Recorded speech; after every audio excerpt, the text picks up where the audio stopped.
కెనడాలోని Surrey అనే వీధి బుధవారం రాత్రి ఒక్కసారిగా కాల్పుల మోతతో దద్దరిల్లింది. అదృష్టవశాత్తు ఆ సమయంలో జనం పెద్దగా లేకపోవడంతో పెను ముప్పు తప్పిపోయింది. ఆ వీధిలో ఇప్పటి వరకు గత 4 నెలలుగా మూడోసారి కాల్పులు జరిగాయి. పగబట్టినట్లుగా అక్కడ ఒక హోటల్ లక్ష్యంగా కాల్పులు జరిగాయి. ఆ హోటల్ మన దేశానికి చెందిన ఒక నటుడు, స్టాండప్ కమీడియన్ కపిల్ శర్మకు చెందినది. పేరు కాప్స్ కేఫ్. ఈ హోటల్ పైనే గతంలో 2 సార్లు దుండగులు కార్లలో వచ్చి కాల్పులు జరిపారు. ఆపై ఆ పని తామే చేసినట్లుగా సోషల్ మీడియాలో పోస్టులు కూడా పెట్టారు. ఈసారి కూడా బాలీవుడ్ స్టార్ అని హెచ్చరిస్తూ పోస్ట్ పెట్టారు. కారులోంచి వచ్చిన తూటాల మోతతో స్థానికులు భయభ్రాంతులకు గురయ్యారు. అయితే ఈ కాల్పులకు పాల్పడింది తామేనని గ్యాంగ్స్టర్ లారెన్స్ బిష్నోయ్ గ్యాంగ్ కు చెందిన గోల్డీ థిల్లన్, కుల్దీప్ సిద్ధులు సోషల్ మీడియా వేదికగా వెల్లడించారు. కబీల్ కేఫే పై దాడికి సంబంధించిన వీడియో ప్రస్తుతం సోషల్ మీడియాలో వైరల్ అవుతోంది. కారులో వచ్చినటువంటి దుండగులు కపిల్ శర్మ కేఫేకు సమీపం నుంచే కాల్పులు జరిపారు. కెఫే పరిసరాల్లోని ప్రజలను దూరంగా వెళ్ళండి అని హెచ్చరించి ఈ చర్యకు పూనుకున్నారు. కారు కిటికీ నుంచి పలుమార్లు కాల్పులకు పాల్పడిన దృశ్యాలు వీడియోలో రికార్డ్ అయ్యాయి. వీరు 6 రౌండ్లు కాల్పులు జరిపినట్లుగా సమాచారం. అనంతరం అక్కడ నుంచి అదే కారులో పరారయ్యారు.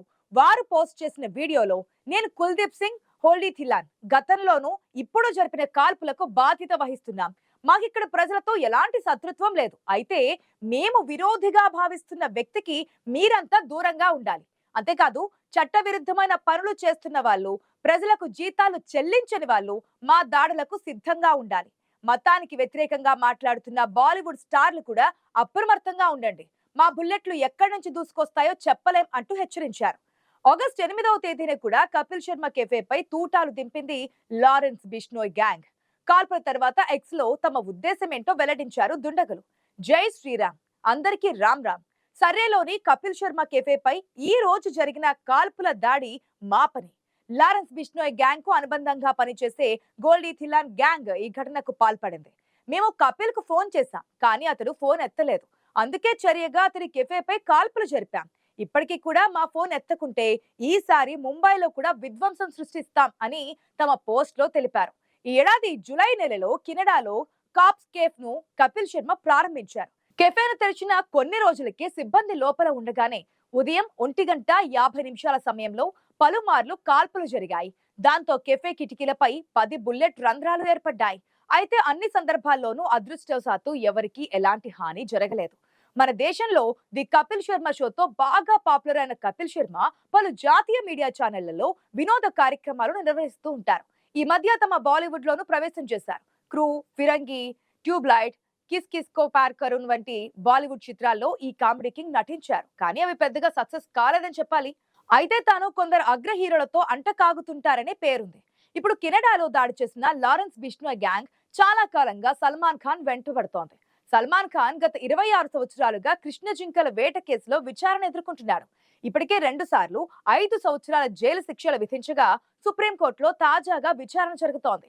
1998లో జరిగిన నేరానికి ప్రధాన నిందితుడైన సల్మాన్ కు శిక్ష పడకపోవడం, నిష్ఠగా బ్రహ్మచర్యం పాటించే లారెన్స్ బిష్నోయ్కే గాక కృష్ణ జింకను దైవంగా భావించే సాధారణ బిష్నోయ్లందరికీ ఎనలేని మానసిక క్షోభ కలిగిస్తోంది. జంతు ప్రేమికులైన బిష్నోయ్ తెగ మాత్రం సల్మాన్ ను వదిలేయాలని అనుకోవడం లేదు.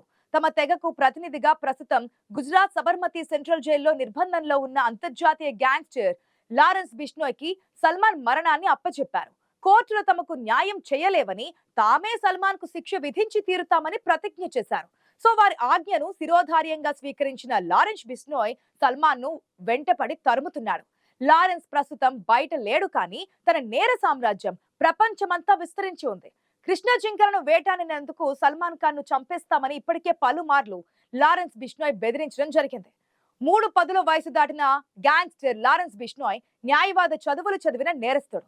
ప్రస్తుతం ఇతను గుజరాత్ లోని అహ్మదాబాద్ సబర్మతి సెంట్రల్ జైలులో విచారణను ఎదుర్కొంటున్నాడు. జైలులో ఉంటూ చక్రం తిప్పుతున్నాడు. దేశ విదేశాలలో సంచలనం రేపుతున్నాడు. అతడిని ఎన్కౌంటర్ చేసే పోలీస్ అధికారికి 1 కోటికి పైగా రివార్డ్ అందిస్తామని ప్రకటించింది మహారాష్ట్రలోని కర్ణిసేన. మహారాష్ట్రలో ఎన్కౌంటర్లు సర్వసాధారణంగా జరుగుతూ ఉంటాయి. అలాంటి ఒక ఎన్కౌంటర్ లో లారెన్స్ బిష్నోయ్ ని చంపేసే ఏ పోలీస్ అధికారికైనా 1,11,11,11 రూపాయలు అందజేస్తామని కర్ణిసేన అధికార ప్రతినిధి ప్రకటించారు.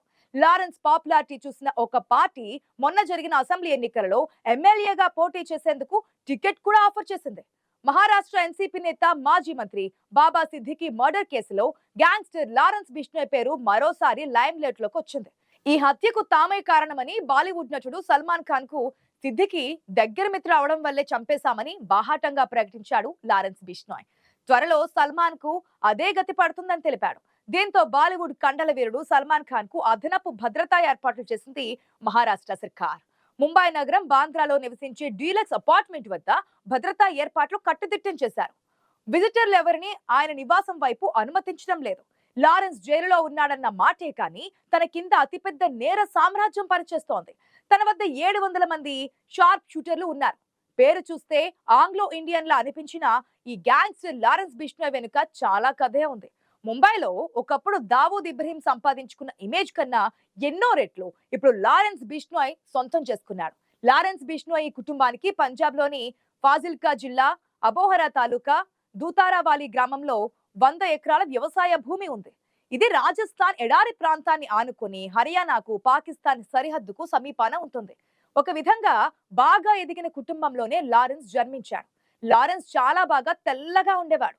ఇంకా చెప్పాలంటే లేత గులాబీ రంగులో ఐరోపా దేశానికి చెందినటువంటి బాలుడిలా కనిపించేవాడు. ఇండియన్ కాదేమో అనే రీతిలో మెరిసిపోయేవాడు. కేవలం చిన్నప్పుడు తెల్లగా యూరోపియన్ పిల్లాడిలా ఉన్నందువల్లే అతనికి లారెన్స్ అనే పేరు పెట్టామని తల్లి సునీత వెల్లడించింది. అయితే లారెన్స్ అన్న పేరు పెట్టడం వెనుక మరో స్టోరీ కూడా ఉందండోయ్. పంజాబ్ ప్రాంతంలో హెన్రీ మాంట్గోమరీ లారెన్స్ అనే బ్రిటిష్ ఈస్ట్ ఇండియా కంపెనీ ఉన్నత సైనికాధికారి ఉండేవాడు. నిజానికి తాను పేరు మోసిన సర్వేయర్, భూములు కొలిచే అధికారి. భూమి సర్వే చేయడం అనేది 200 ఏళ్ల క్రితం ఉమ్మడి పంజాబ్ లో చాలా గొప్ప కార్యం. ఇప్పటికీ హెన్రీ లారెన్స్ సేవలను పంజాబీలు పదే పదే గుర్తు చేసుకుంటూ ఉంటారు. గత 200 ఏళ్లుగా పంజాబ్ ప్రాంతంలో అందరికీ తెలిసిన బ్రిటిష్ పాలనాధికారి పేరును కేవలం శరీర ఛాయ కారణంగా లారెన్స్ బిష్నోయ్ కి పెట్టామని అంటోంది తల్లి సునీత. పంజాబ్ గ్రామీణ ప్రాంతాలకు చెందిన ధనిక రైతుల కొడుకులు నగరాల్లోని కాలేజీల్లో చేరిన తర్వాత తమ గ్రామీణ నేపథ్యం కారణంగా ఏదో ఒక సంచలనం సృష్టించి తమ ప్రత్యేకత నిరూపించుకునే ప్రయత్నం చేస్తుంటారు. ఈ క్రమంలోనే వారి ప్రమేయం లేకుండానే నేర ప్రపంచంలోకి ప్రవేశిస్తూ ఉంటారు. ఈ క్రమంలోనే పంజాబ్ యూనివర్సిటీలో LLB కూడా చదివిన గ్రామీణ విద్యార్థి అయిన లారెన్స్ కూడా నేర ప్రపంచంలోకి ప్రవేశించి గ్యాంగ్స్టర్ గా మారాడు. స్టూడెంట్స్ యూనియన్ రాజకీయాల వల్ల లారెన్స్ నేరాలు చేయడం, జైళ్లలో ఉండగా నేరస్తులతో సావాసం వల్ల గ్యాంగ్స్టర్ గా మారాడు. బిష్నోయ్లు రాజస్థాన్ ఎడారి ప్రాంతాల్లో ఎక్కువగా ఉంటారు. భౌగోళికంగా రాజస్థాన్, హర్యానా, పంజాబ్ పశ్చిమ ప్రాంతాలు ఆనుకుని ఉండడంతో ఈ 3 చోట్ల చెప్పుకోదగ్గ సంఖ్యలో బిష్నోయ్లు ఉంటారు. ఈ కులస్తులు తమ పూజ్య గురువు జంబేశ్వర్ ను ఆరాధిస్తూ ఉంటారు. ఆయన అవతారంగా నమ్మే కృష్ణ జింకలను వారు ప్రాణంగా చూసుకుంటారు. మరి తమ గురువు జంబేశ్వర్ అవతారంగా భావించే కృష్ణ జింకలను వేటాడిన సల్మాన్ ఖాన్ అంటే లారెన్స్ బిష్నోయ్ కు అపారమైన ద్వేషం ఉంది. అయితే సల్మాన్ ఖాన్ తాను తప్పు చేశారని, రాజస్థాన్ లోని ఏ ఆలయంలోనైనా దేవుడు ముందు ఒప్పుకొని క్షమాపణ వేడుకుంటే వదిలేస్తామని సాక్షాత్తు లారెన్స్ బిష్నోయ్ ఇప్పటికే ప్రకటించాడు. అలా తన తప్పు ఒప్పుకోవడం తేలికే, కానీ అలా ఒప్పుకుంటే ప్రభుత్వం ఊరుకోదు. నేరం అంగీకరించిన కారణంగా 5 ఏళ్లు జైలు శిక్ష అనుభవించాల్సి ఉంటుంది. లాయర్లకు కోట్లలో ఫీజులు చెల్లిస్తూ బెయిలుపై బయట ఉంటూ షూటింగ్లు చేస్తూ కాలం గడుపుతున్నాడు సల్మాన్ ఖాన్. కానీ జంతు ప్రేమికులైన బిష్నోయ్ తెగ మాత్రం సల్మాన్ ను వదిలేయాలని అనుకోవడం లేదు. సల్మాన్ కు సన్నిహితుడిగా పేరున్న కపిల్ శర్మపై కూడా లారెన్స్ కోపం పెంచుకున్నాడని సమాచారం. అందుకే తన హోటల్ పై పదే పదే దాడులు చేస్తున్నాడు. మరోవైపు కెనడా ప్రభుత్వం లారెన్స్ బిష్నోయ్ గ్యాంగ్ పై కెనడాలో నిషేధం విధించింది. గత 28 ఏళ్లుగా కృష్ణ జింకలను చంపాడనే అభియోగం ఎదుర్కొంటూ ఇంకా పైకోర్టు విచారణలో ఉన్న సల్మాన్ ఖాన్ తన ప్రాణరక్షణ కోసమైనా నేరం ఒప్పుకుంటే తన సన్నిహితులకు కూడా ప్రాణగండం తప్పుతోందని అంతా భావిస్తున్నారు.